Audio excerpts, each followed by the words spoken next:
Dünənləri dərsi paylaşdım və dedim ki, ilk videodan sonra, yəni ilk dərsdən sonra hər kəs öz bir videosunu çəksin. Yəni axşama kimi indi 2 nəfər videosunu atıb, yəni öz birinci videolarını belə deyim. Və inanın ki, onların videosuna baxandan sonra öz ilk videomu daha çox gülməyim gəlir. Yəni əvvəl də onsa gülməli idi, amma indi insanlarda bacarıq var. Yəni hətta məndən də çox bacarıqları var. Baxıram ki, bunların ilk videosu mənim orta səviyyədəki videolarım kimidir.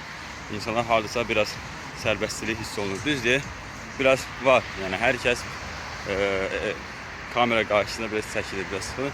Amma o qədər də çox hiss olunmur. Nəinki mənim ən birinci videomda. İndi axşam onu da göndərəcəm onlara. Biraz baxıb görsünlər. Deməyim nədir? Yəni mütləq deyil, siz hər şeyi ideal bilməlisiniz, hər şey ideal başlamalısınız. Mən özüm səviyyədə onlardan da aşağıyam, amma yenə də başladım bu yola.